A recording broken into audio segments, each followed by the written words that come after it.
Hey, everybody out there. Welcome to another episode of Eight Black Hands. I am Charles and joined by two other hands of ours. We're waiting on the other one to come, but we know it's the holiday weekend. So thank you all for joining us, the people that we do get tonight. How you all doing tonight?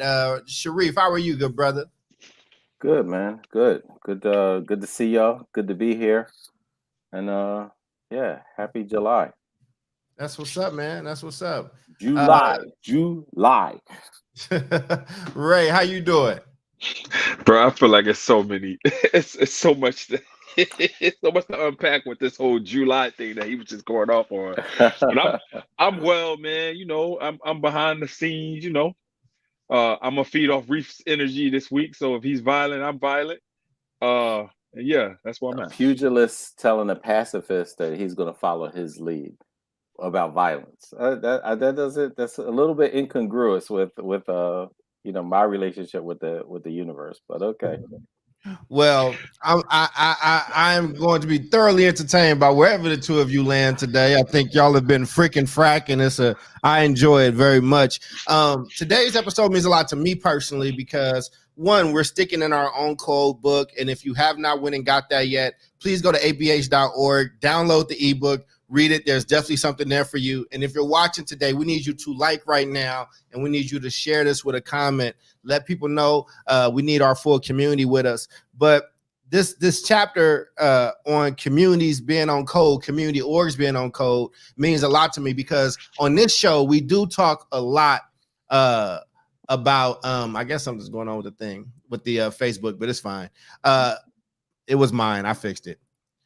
On this show, we talk a lot about choice. We talk a lot about schools. We talk a lot about educators, right? But there are a lot of people that we serve that don't necessarily have access to choice. They don't have access to different type of schools, or maybe they don't have as much say over their teachers and their educators. And there's a group that we tend to leave out, and that group is the community-based organizations in our community and our community as a whole. So what I was going to ask you fellas to do before we jump in, I want to just, give a little bit of an overview of what the chapter was about. But my central question to you all is going to be, what is our advice? What is our love? What is our support that we are suggesting for the people here that don't have their schools to lean on? We're not talking about schools at all today. How can they get the most out of their community? How can they build that relationship? How can they actually start holding those other organizations in a community accountable and hold their feet to the fire because they get tax breaks to serve our community as well, and a lot of them not doing it well. So let me just back up before I bring the fellas in. It wasn't my school that taught me how to speak. It wasn't my school that fed my entrepreneurial spirit. It wasn't my school that made me feel good about who I was. It was my community. I learned how to talk at my church. It was the boys club helping me with not just basketball, but becoming a man and what it meant to grow up in Oakland and just kind of instilling things in me and helping me academically and advocating for me and keeping me off the streets. There were so many other things around that had such a positive impact on me that schools tend to get credit for when I do well. So I just wanted to start there. I love writing that chapter. It was a very personal one. But Ray, I want to just start with you. For the parent that does not have choice in their area, for the parent that don't go to a school like yours, that don't have a community like Sharif's, that don't have a Chris Stewart around to help them lift their voice in school politics and things of that nature, that truly feel trapped in a community, truly feel trapped in a school, what is your advice to them on best ways to utilize their community to make sure their kid has what they need to succeed? Yeah, that's a really good question, man. And thanks for writing penning this chapter. Definitely needed for folks that are trying to express their agency in their communities. I think first and foremost, right, you got to figure out where you are as a parent, right? And so if you are religious, then you got to seek out religious institutions. Even if you're not religious, you still should seek out religious institutions because most of them are doing things during the summer that can allow you to capitalize on the things that they're doing. So for me, during the summers, I went to Vacation Bible School.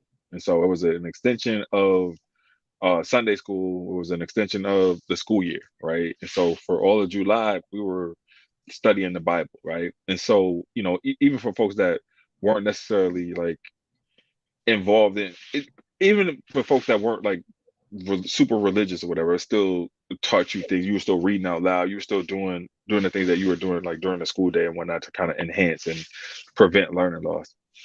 Also, a lot of schools they have a mandatory reading list during the summer, right? So like folks should be going to their area libraries in order to find out what's going on at the libraries. A lot of schools have incentives in terms of like how many books you read during the summer. If you're a school leader or you're a teacher or you're someone that's adjacent to a school, incentivize reading during the summer.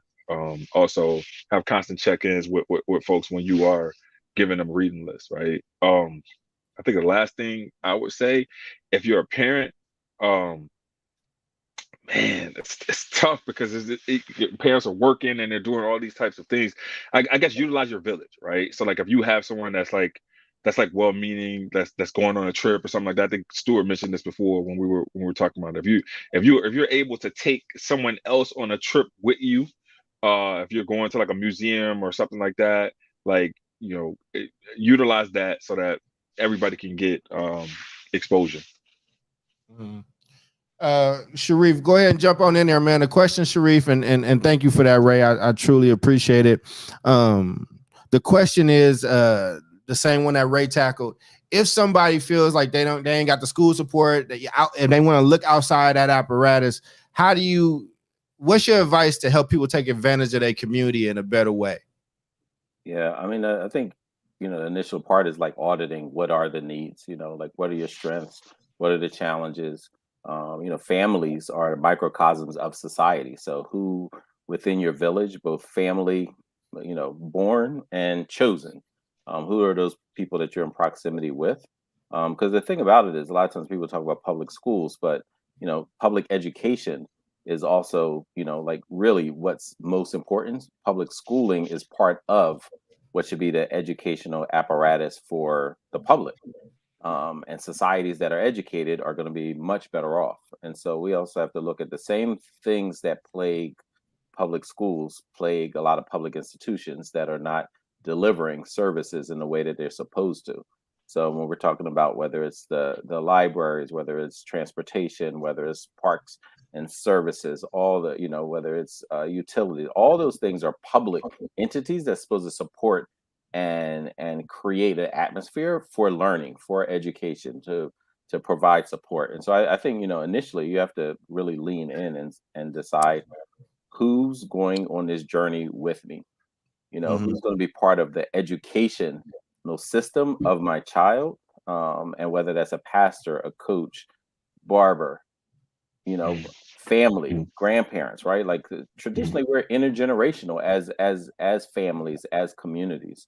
And the first wealth is that grandparent is a wealth of knowledge, and they may not be able to teach your child trigonometry or something, but man, they can sure usually teach life, right? And so it's really deciding, okay, it's almost like a co-op. When we were young, we had my parents were involved in like a food co-op or something. I don't remember all the details. I remember folks would come together, share resources, pass things along. Somebody would get 10 gallons of honey, share that. Somebody else would get oats. Like it was some type of co-op that they were involved in. And I think for the education of our children, of our grandchildren, it's something very similar where we're looking at the education of this public, even if it's a small microcosm. And how do we piece together what we need, as a community, as we're accessing the other parts that are institutional based. And for hey, Reef, hold up, Charles. Reef, if you send me some honey, I'll send you some peanut butter. And both me and Reef are training. Is it homemade peanut butter? Don't send me no Skippy. No Skippy. No Skippy. No preservatives. Hey, me and Reef are both training. I got a video coming out later this week. We're both training for Naked and Afraid. He was eating berries the other day, and I was eating berries. Random Ray, Cole, you gotta get it, man. Reel him in, bro. Real, like just throw that line out there. grab him and reel him in. Like, you know, when you love somebody, you love all of them. So no, you don't. No, you don't. It's please. I love people. I'm just like, yo, that part of you, I don't like. I don't really care for. You gotta love all of them, man. Thank you for that. Believe in that unconditional love. I got a whole bunch of conditions to my love. You know what I mean?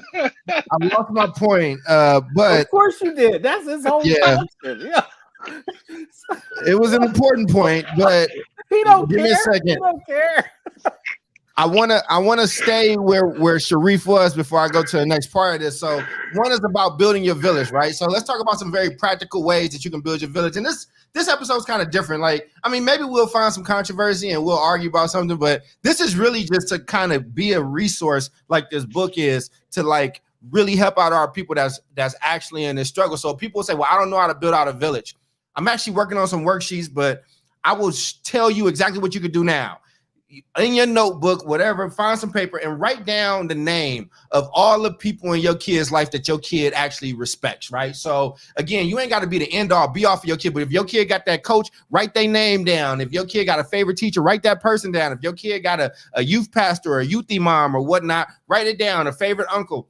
And then what I used to do back in the day when I was a social worker, I'd have them put them on an email list. And then as times have kind of, since we've come into more modern times, I've had them all be on a text chain.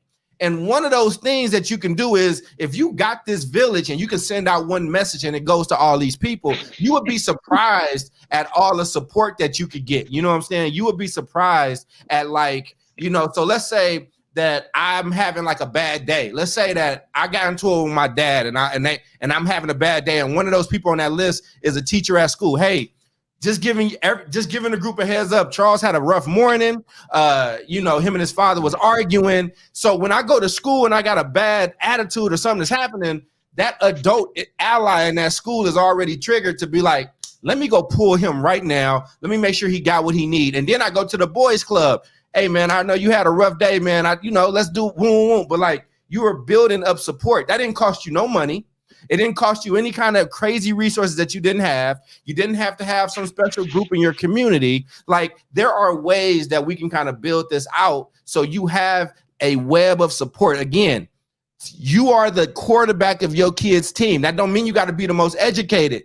Your job is just to make sure that you are wrapping them around in resources. And I'm going to put out a thing that got a whole bunch of just little things like that that'll help some of our parents, because that's one of the biggest things I get, right? Like people will say, and Chris and I were talking about this when I was just with him in a different context, but I get people that watch the show all the time and say, they don't even have choice where I live. Like when I go back to Paducah, there aren't even charter schools in Paducah, Kentucky, right? It's just like you go either to the traditional district school or the county school, but you can't really move the way that some places can move. And so they sometimes feel left out in those conversations and feel like they don't have that help. So I didn't want to lose your point, Sharif. I had a different one too, but let me just open it up to the fellas. Just what other, and I'll remember it. I'll go through my notes, but just what other advice, man, can we just pour into our people that seem to be struggling with this stuff, man? Because again, we're not talking about people that's like just don't like their teacher. We're talking about people trying to save their sons.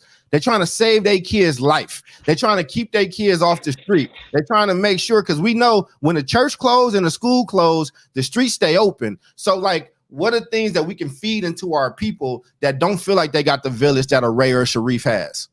Man, so Reef, I'm putting you on the spot, man. You got a whole ass Freedom School network that you designed from the bottom up, right? And so talk to these folks about how you did that.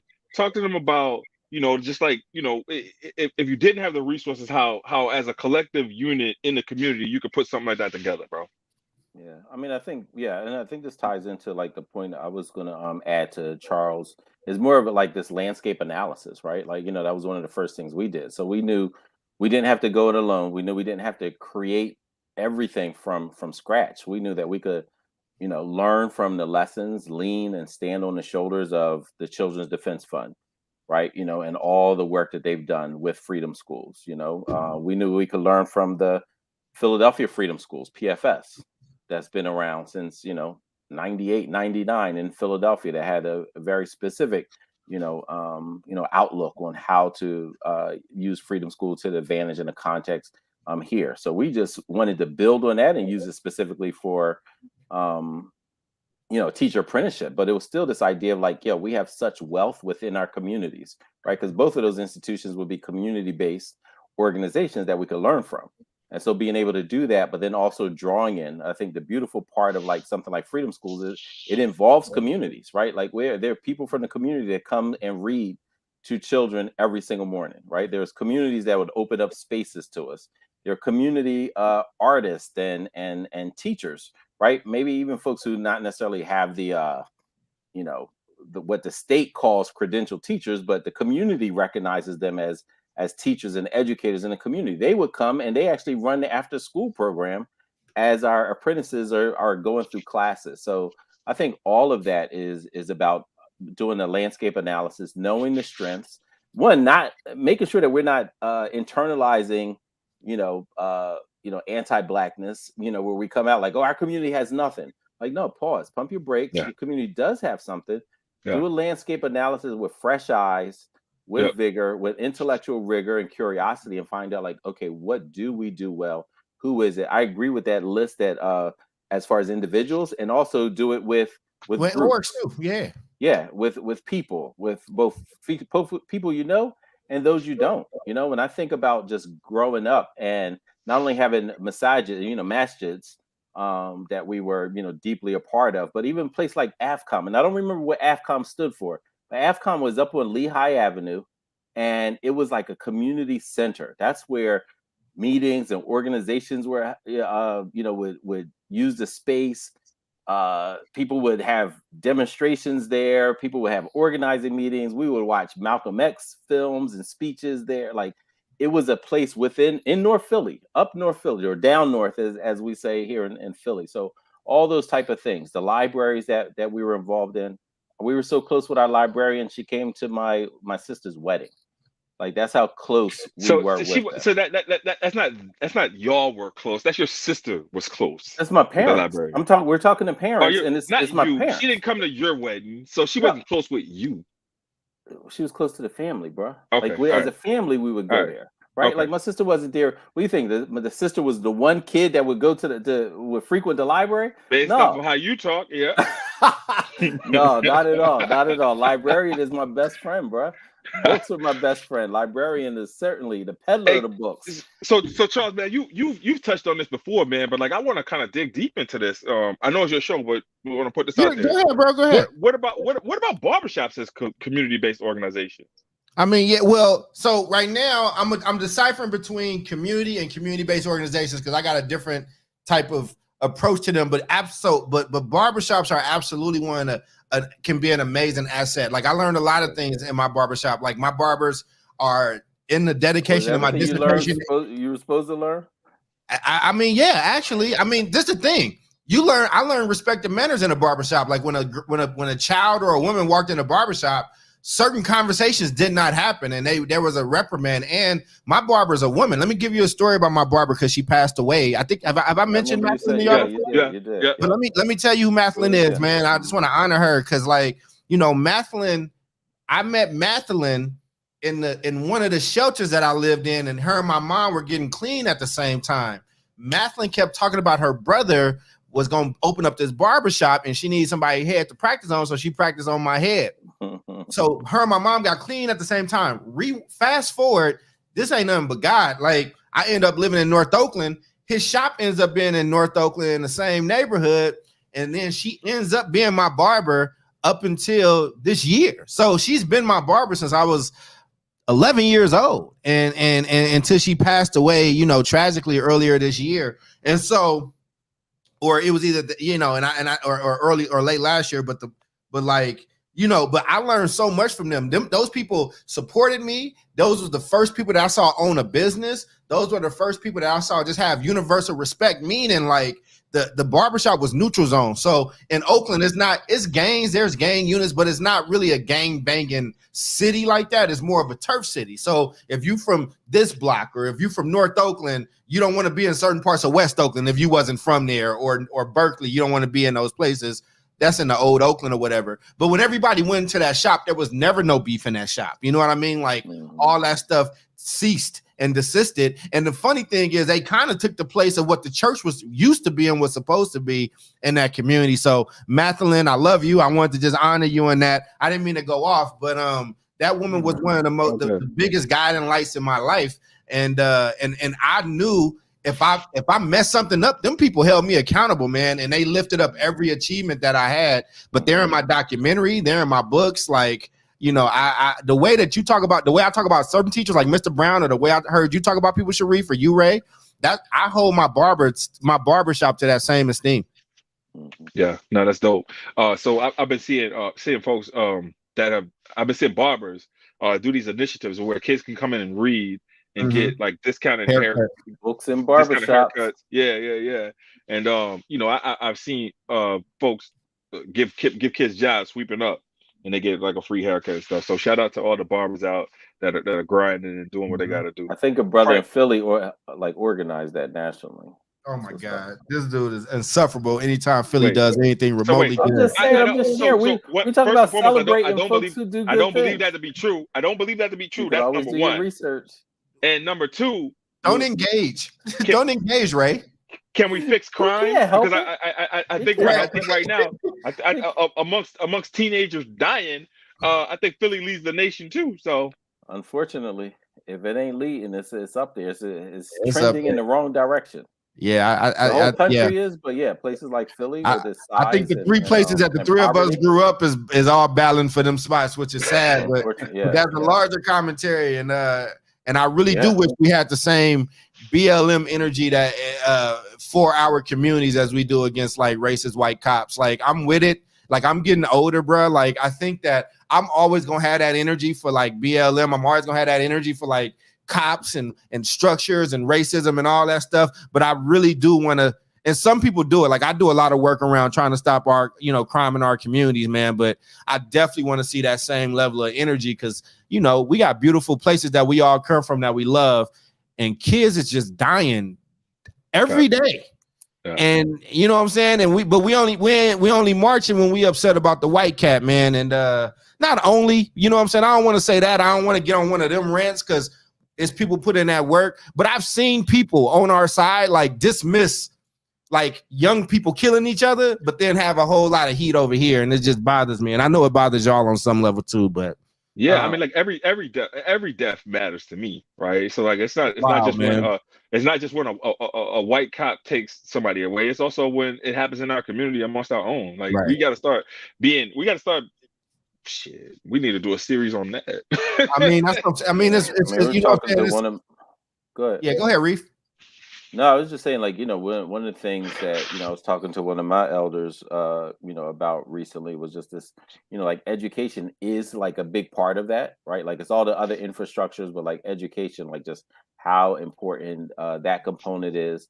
And then also this need for like this, engagement and cultural revolution. I think a part of with the youth is they've been written off by so many people, even within our own communities, that it's like, like people will say like, oh, I don't want to engage them, or they haven't engaged them in so long.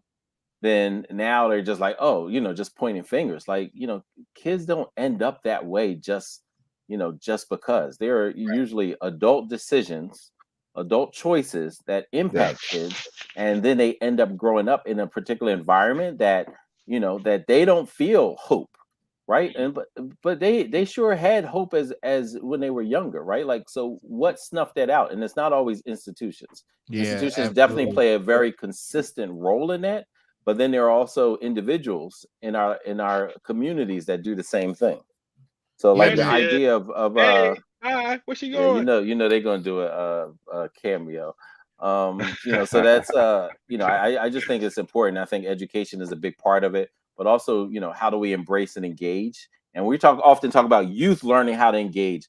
Adults need to learn how to engage with youth. Facts. Right. So it's like on the youth. Exactly. It's two parts of this cultural revolution that needs to happen. Our mindsets about how we look at the youth, what we communicate to them verbally or non-verbally about how we feel about them is also, a big part of the calculus. Mm-hmm. And I mean, I agree, man. And I think that we're going to take that same energy into this next segment because, now we are talking about community organizations. Now we are talking about people and organizations that have 501c3s that get incredible tax breaks to serve community in whatever capacity it is in their charter when they apply to the federal government for these tax breaks. And I think that our show is very good at holding schools accountable. Our show is very good at holding educators accountable and the system and structures.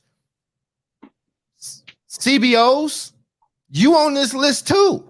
Like if your job is to do X and you ain't doing none of X, that's a problem, right? You know what I mean? I think that like I was blessed to have a very, very good boys club, but I've been in some places where they ain't been that good. They actually perpetuated a lot of stuff that was happening. The first bag, this is what I remember from the boys club on Melsa. It was a cat that was he had a bag. He called me over. I was 11 years old. Hey, Charles, you want to make $20? I need you to take this bag and go down there and drop this bag off. $20?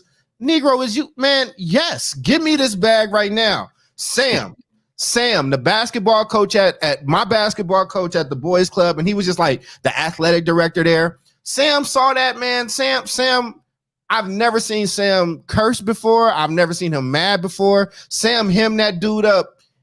I don't know. That dude could have had a gun on him or whatever. Sam said, if I ever catch you talking to him again, I'm going to fuck you up. It's going to be a real issue. So Sam protected me. And this is the thing. I know that's harsh language, but that's real language for a real situation for a community organization on code to protect me from something that I didn't even know what I was stepping into. If your community organizations ain't stepping up and showing up like that for our kids and the communities that we say we love, then what is your purpose and why are you there? So fellas, I just want us to be able to give some smoke that is needed to some of these CBOs that's supposed to be doing a job with our kids and ain't necessarily doing it. So I hate to be the one to say this, but I have to name this.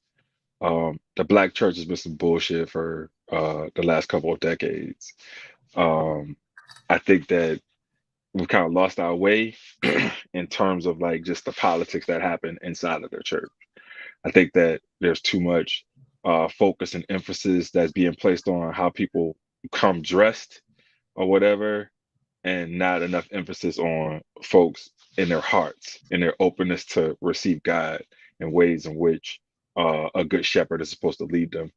And we don't call it out. We don't hold the Black church accountable. A lot of these reverends get like free passes to do whatever the hell they want. They're supposed to be leaders in the community, and they're actually leading us to not want to be in community with one another. And I just felt it in my spirit to call that out on a Sunday. No, I think, I mean, one of the things that I first thought about when you brought this up was organizations that are. So yeah, definitely Smoke also, I think, highlighting folks who are, like for a long time, up until I became a principal. I think when I became principal, I was just like, I kind of stepped back. I was like too tired at the end of the week. But like the Jawala Scouts not just in Philadelphia, but around the country, there are chapters of the Jawala Scouts. And I just, and that's basically a rites of passage. But, these men volunteer to support youth. And, they bring them to the different masjids. They teach them everything from etiquette to wrestling to, shooting bow and arrow to gun safety to,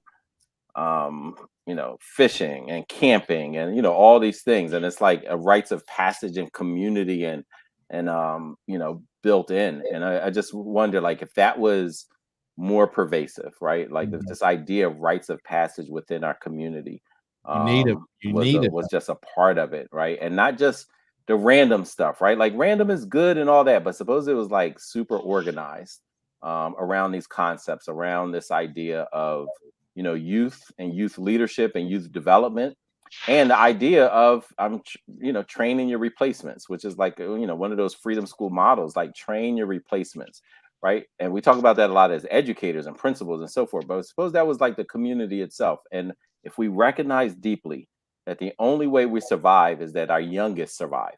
That's really the only way. The only way we survive, our community survives, is if our youngest survive and if we poured into that. And not just with the I'm gonna, all I have is a hammer, so everything is a nail kind of. Right. I'm giving tough love, and I'm just gonna do this and preach at kids and all. You know what I mean? Because that, I get sick of hearing brothers, just bark at kids all day and say that's tough love. This is what they need. Like I get sick of just hearing That's it. not what they need. I'm just like, yo, like chill, like why? Just be quiet and listen too. You don't even know what lesson to give because you haven't even listened to hear what the need is. You know Reef, but you know what? Like, You know, Reef, you know what? A lot of that comes from the traumas that they've been through that they ain't healed, right? I don't disagree. They not healed from the things that they had to go through and whatnot. So then they think they instead of coming forth and be like, yo, damn, well that bothered me, right? So like I'm not gonna do this to anybody else. They repeat those cycles or whatever and put our youth through the same cycles of trauma that they went through. Yeah. I mean, listen. Sometimes as a kid, my mom was like, she wasn't one of the moms that was gonna like, beat you and all this kind of stuff because that's what she went through. She wanted to break a cycle, right? Like she got beat for, blowing her nose too loud. I mean, like I'm being facetious, but that was the type of household that she grew up in. So she's like, I'm gonna break the cycle. But we'd be out and stuff, and it would be like grown men were like, man, you just need to, Aisha, you need to give your son to me for a weekend. I'll straighten him out, because they looked at me and my brothers and siblings as if, like, oh, we're problem kids. I told her I got older, like, point them out, drop me off at their crib now, drop me off right now. You know what I'm saying? Like, tell them they can have me right now. You know what I'm saying? But it was like, but I will say, I mean, you probably didn't need it and your family probably didn't need it, but I will say there is some value. I have seen some brothers be like, balance. Everything's a balance. And that's what I'm saying. I have seen some brothers like really help out like a single mom and like, yo, like, not that I'm gonna come beat your kid's ass basically, but it's like, I am gonna help you with like some discipline or like some masculine energy around this piece or whatever. Yeah, now the way they would describe it, toxic. There's the ways to do that without being aggressive. How do we even know that they are that parent anyway? Right? Like, what I'm saying? Some of it is driven by ego. Some of it is driven by old school, be seen, not heard, right? All those things that, like, no, that's not how she was raising us. But let me give you an example, Reef. Let me give you an example. Wait a minute, I'm just saying, but in this particular instance, and instances like this, that is toxic because you're exerting yourself in a situation to be this, to be the big bag bully, right? Like that's very different than love and care and blah blah blah. Because if that was the case, you just have a conversation with me, whatever my age was, the age appropriate thing. Right. It was more or less like given to me so I can intimidate him into behavior. Well, Reef, that don't work. But it don't work with you, and you was in a different circumstance, Reef. But I done seen situations where kids, homie is 15 years old. He's staying out all night. He bringing chicks through the house. He calling his mom a bitch. He doing all kind of like intimidating things. You're saying 15. I'm talking about what happened. How did the kid arrive at? Right. Oh no. This is what I'm saying. What I'm saying is, and I'm not trying to paint because how people like to take parts of a show and like paint a broad stroke. What I'm saying is, I'm giving an example where it's like, no, we need some brothers to kind of come in and help with this situation. And here's the thing: these are one of those conversations that we probably would talk about and then do a show on or whatever. But let me say this: let's say if my sister or let's say somebody in my family that I love and I wasn't around, and Ray was in my neighborhood, my community, and was like, "Hey man, your nephew wilding. Your nephew is like, hey bro, he did what to my sister? He said what? Hey bro, I need you to go and have a conversation with homie. And if you know what I mean? It's like, listen, man, I'm with that. I had that moment with my dad. And this is why dads is important, even when they ain't the best dads, right? My dad did not have cool sayings and like leave it to beaver, like sentiments at the thing. But I'm telling you, when I didn't take out that trash, and I said I wasn't doing dishes, and I told him what I wasn't going to do, and I poked my chest out in a different way.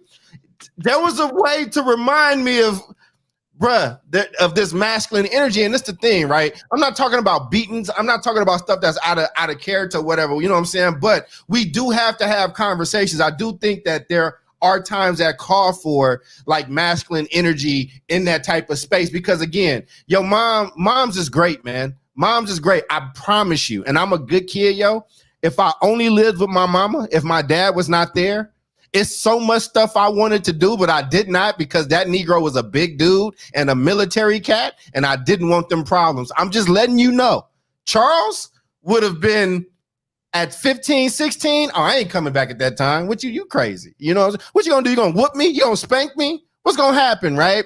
And I'm just saying, man, like the men in our community are very important, and the men in our community have to take that mantle back. And I went through, you know, I know we kind of talked about churches or whatnot.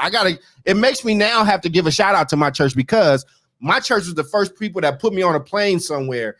Every time I did well in school, they brought it to the front of the church and like they egged that on. They were like, when they found out I had to do a speaking thing, they gave me speaking opportunities. And I got to give love to the Muslims in my community. I don't know, Sharif, if you're familiar with the Bay family, you know, sometimes people try to muddy their name because they took care of our community in ways that sometimes people didn't like.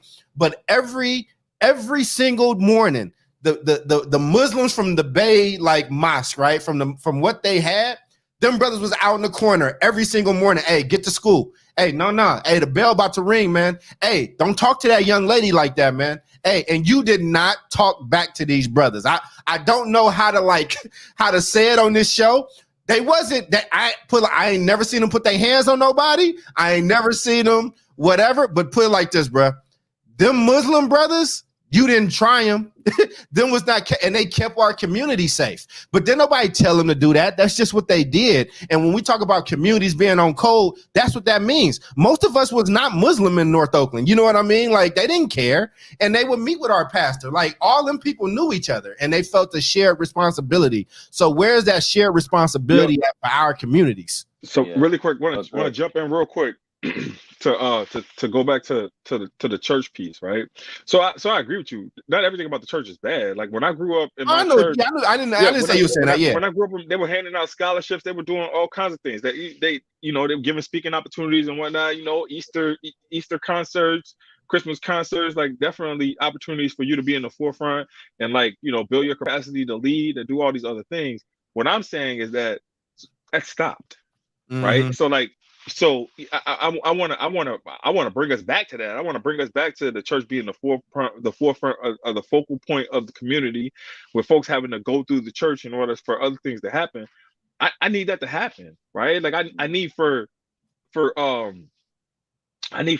deacons on the deacon board to know what kind of grades these teenagers are making in school, to where they can have conversations with them about, hey, here's what I did when I was in school, or here's what I could, because it hits different coming from a male. To your point, right? Yeah, and I think this is why all members of the community is important, all aspects of it. But I still assert that there are a lot of folks that working with youth, it ain't something always innate for everybody. Right. Fact. Yeah, agree. And I think sometimes people just think because they're older that they can just go checking kids and and doing it. And I think it takes a level like emotional regulation. Adults need to have that, right? We're always talking about what the kids' emotional deregulation is. Like adults need that. We talk about SEL within the school. Guess who needs SEL? Social emotional learning and development. Adults, right? Man. Because that is also something that's just wholly ignored. And it's just this assumption because you're an adult, you have wisdom. And I was certain that wisdom is not just inherently part of your birthday and a right that you develop. And so I would say there are people in the community. Yes, we need. I also agree with this idea of balance. Also agree with this idea of situational leadership. And I think there are ways to be a teacher, a mentor, a guide, a supporter, right? But that means that your intentions also have to be pretty pure. Yeah. Right. And I agree with a level, you know what I mean? Like just, what men bring and what sisters bring and how that comes together to create a balance, to create an environment, to create, an atmosphere of different groups of people. I agree with 100% all of that. And I also know that, that child at 15, my question would be, what was going on from 2 to 15? I get it. I mean, I get it. I mean, but regardless of what was going on from 2 to 15, Reef, I still got to fix the issue now, though, right? Like, I still got to. Yeah, but so here's a small example. Sometimes, even amongst men to men, if someone needs to, and we've had this type of conversation before about people that we know and love. Right. Who's the right messenger? If we think about that, right, we're like, oh, you know what, so and so might need a conversation. Who has the relationship with them? Who would they best hear? Yes. Why do we think about that when it comes to men? But the 15, 16-year-old, we just think, oh, any old body can just step, right? Oh, absolutely. Absolutely. You know what I mean? And does some of that repel that kid even further? 100%. Because like if you got somebody coming to me having a conversation with me and I don't have a relationship with them, right? Like I'm probably not gonna receive that message the way that I would receive it. If so, like we have to be calculated in terms of giving these kids it goes back feedback. to what my point is, building relationships from the time, like looking at them not when, oh, that kid is a problem, they out of pocket, these kids are how do we, if we look at them as our future, 2 to 15 we're developing that relationship from 2 to 15, but from 2 to 15, you develop in that relationship so that when they turn 15, you already know who they done built relationships with, so that you can go to them and be like, hey, I'm having a problem with so and so. Yeah, and I think for me too, my example, and I'm leaning on experience, and I'm leaning on my old job, and I'm leaning on folks, parents, moms that are coming from a different place of desperation as well. I'm dealing with, like, you know what I'm saying? Like, yo, I just had to pick him up from the station and he still disrespected me. And like, you know what I'm saying? Like, and I've seen it kind of be there. And I've seen my dad, again, me and him don't have the best relationship, but I've seen him actually other people's kids. Like I've seen people call my dad to like talk to people, and it's because he was there. And also that militaristic, like, it wasn't that he was mean. I just think that like I don't know. My brother's like this too. Cats in the military just have a presence about them. You know what I mean? Like, yo, they ain't got to yell at you to get their point across. And some people can't. And some people, I've seen people like Sharif before, right? That's like, can talk to you, can articulate with you. But Mr. Terry, I love Terry Naylor, man. Like he was one of my dad's really good friends. He wasn't like the most talkative guy. Like he wasn't going to articulate. He was a sweet guy, but he just did stuff. You know what I mean? Like if somebody like car was messed up, he just fixed it at the church. Like if somebody lawn, like he'll see a mom's lawn, he'll just go out with his weed whacker and just do it. And I think actions speak louder than words, that we lead. Huh? Actions speak louder than words, man. They're modeling something. And that's just what worked for him. And that's just what worked for him. You know what I mean? Like you got to do what work for you, right? Like I'm not a talkative dude, unless I'm on this show and trying to, make sure I get I would definitely have you talk to people. I hear you. No, what I'm saying is that the idea of, relationships, I think that's the key part, right? But if I have a level of contempt for you already, it's going to be hard to build a relationship with you. If I have a contempt for you, and all the contempt ain't just, white on black contempt. Some of it we have contempt within our community, particularly towards youth. If they're not speaking right, if they don't look, and listen, and it's like something I cringe sometimes when I'm on public transportation, because I'm not, I didn't grow up with, we used to be on the bus, even if you're cussing, elders got on the bus, you quieted down. Yeah, man, you stop.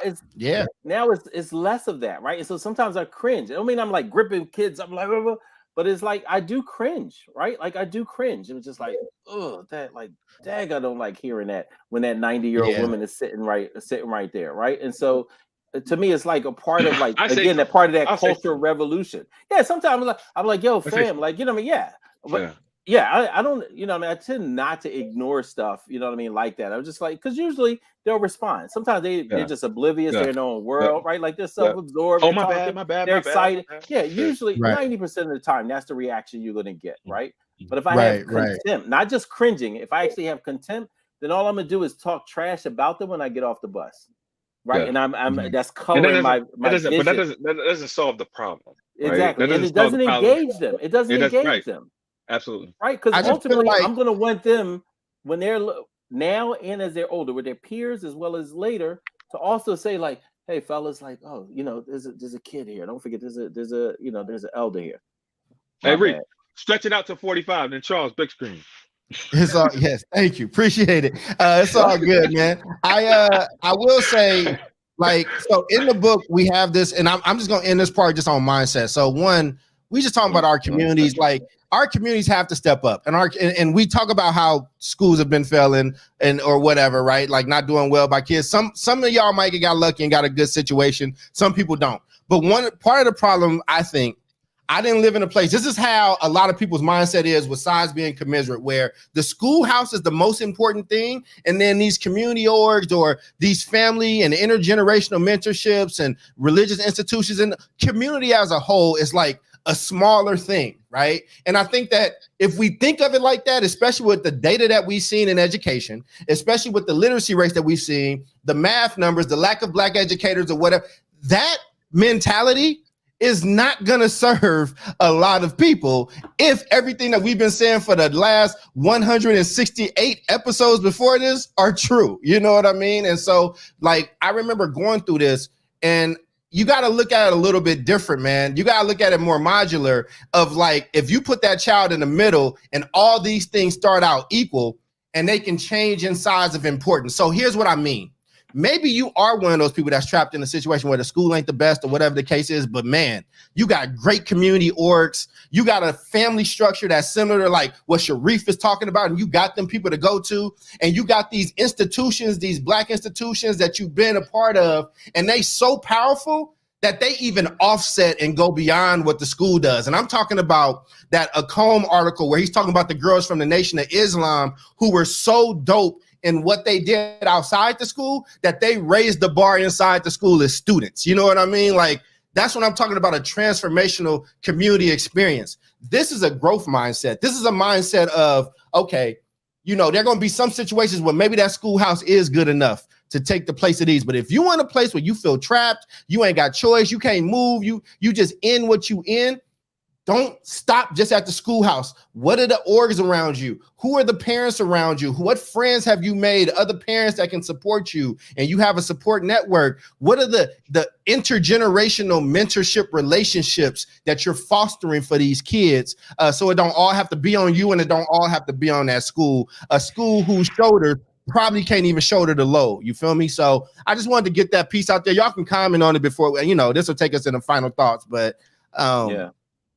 I've talked about that a lot before. So yeah, I mean, I agree. I mean, it's a community effort, and the school is part of the public education system. I mean, when you think about it, a lot of times people forget about this, you know, school is what, you're there 1/3 of the day and half the calendar year. So, you know, I forget what's that, like ultimately like 20% of your time.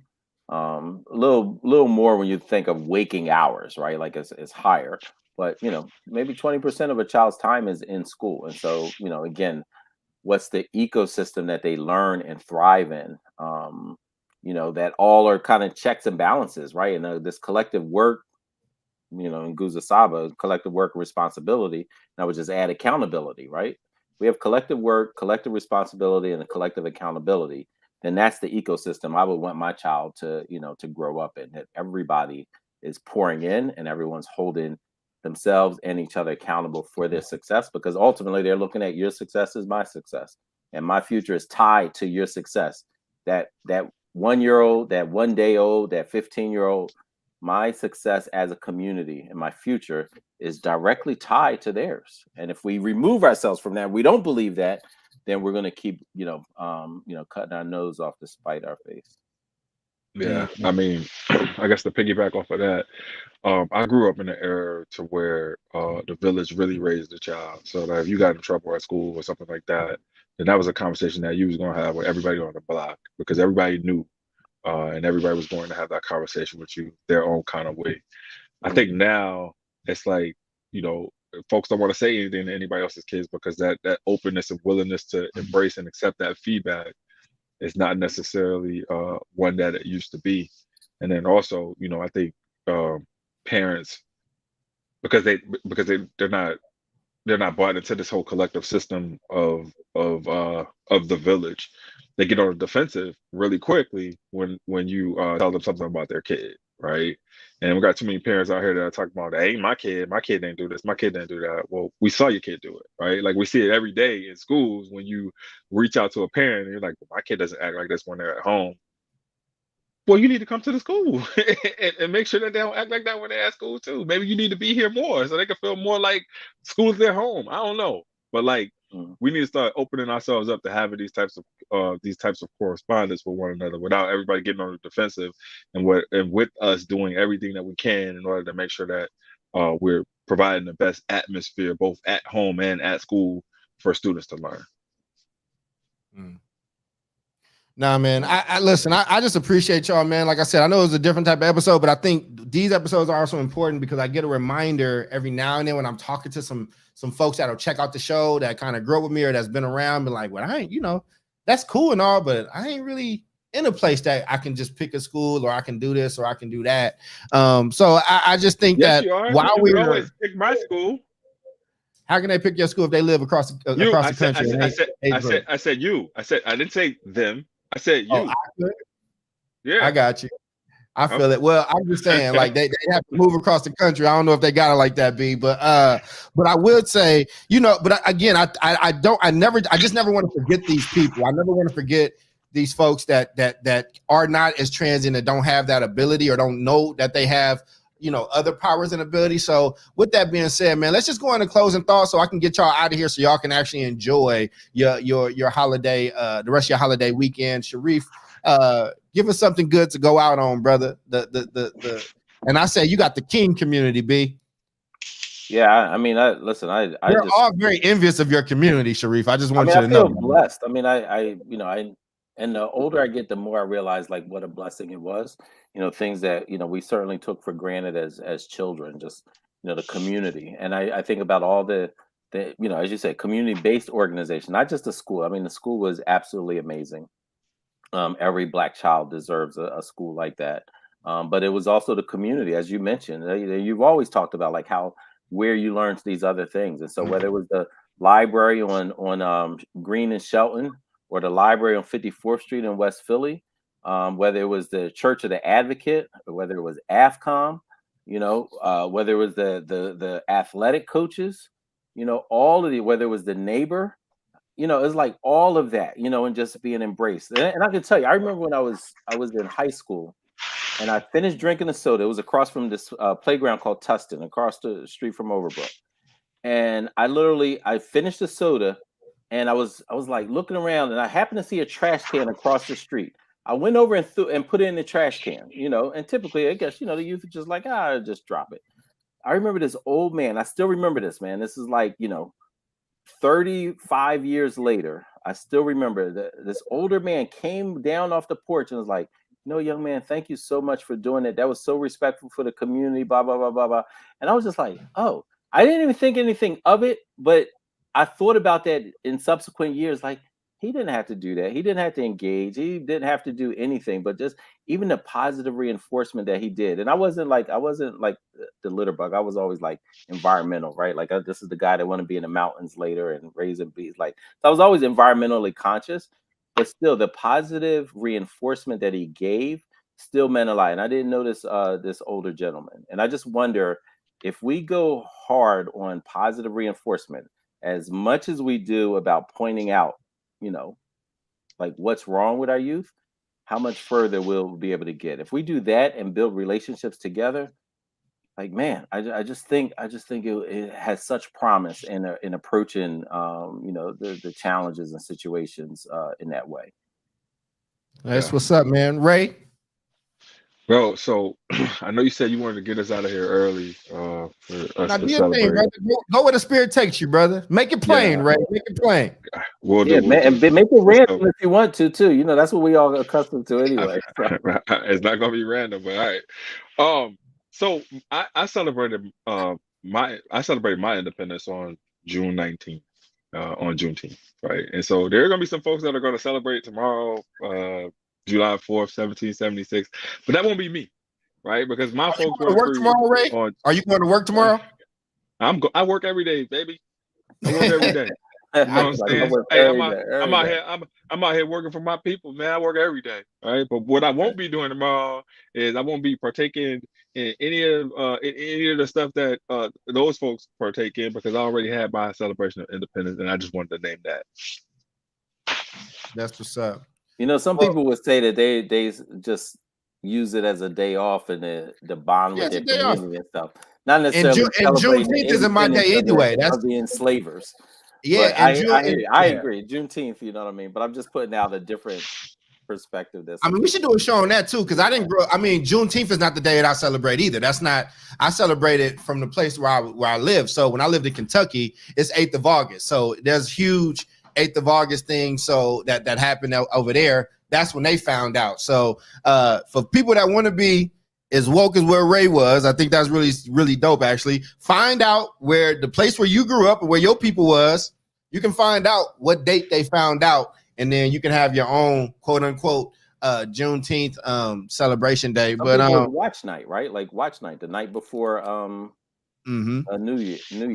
It was that some people had watch night. Like I said, in Kentucky, that area, it was 8th of August. So again, and they've been celebrating 8th of August since I was a baby. Like people, like that's like they do a whole.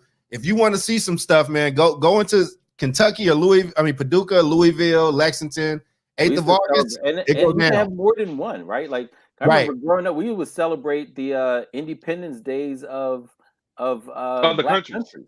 Yeah. Yes. Like y'all know where I lived in Oakland. I lived in Ghana, Kwame Nkrumah, Haiti. Haiti. Like it was like all of those were recognized, as we were coming up. Just like our classes were named after the ones who fought to liberate them. We also recognized the days that kind of were declared their Independence Day. So it multiple ways and continuation of doing that. So hey, look at Sherry Lucas all down there with her. Well, let me do my final thought real quick, and then we can do this piece. Well, one, I just want to thank everybody, and I want to thank. We had an amazing time in New Orleans. People were trying to get on my head because I did not go out into the festivities. No, I did my job, and then I went to my hotel room and I watched Stranger Things 4, and it was amazing. I just want to say I have no regrets about that. Two, when we talk about being on code, and we know what we know about schools, we know these things that are working and not working. Again, that's why there are multiple chapters that have multiple subjects in the chapter, and one has to be our community. We cannot know everything we know about education. We cannot know everything that has happened to the Black educator. We cannot know the literacy rates of Black kids in America and then not take responsibility as a community to help or be a buffer or support or alternative option to schools that have been failing our young people. Schools will not do this on their own, and they never have. Even before Brown and Board, our communities always played a role in the development and the lives of our young people. Sharif and Chris love to say, a village you tell by how well they take care of their kids and their elders. How well are we taking care of our kids and our elders in our communities? These communities that we say we love. We say we love our kids. We say all these things, but we're not doing the things that we need to make sure that they have what they need to have to be the representatives of said community moving forward. So that's my final thought, man. And we can banter right now and be as random as you all want to be as we go out. Are there any random comments before? There's one random comment that I need to make, and I'm saying this. If I was at SFS, ain't no fucking way I'm going to watch Stranger Things in no room. Stranger Things was that good. It was that good, bro. It was that good. Listen, Ray, it's only so much. It's only so much, bro. It's only so much. But House of Blues was great. We watched the movie at House of Blues. We did our panel, and then we go out into the next room, and boom, Ashanti's doing a pop-up. And it was really cool. And Ashanti looks great. She just looks, she looks incredible. With that being said, that's Sharif, that is Ray. Chris missed us today. I am Charles. We will see you all next week.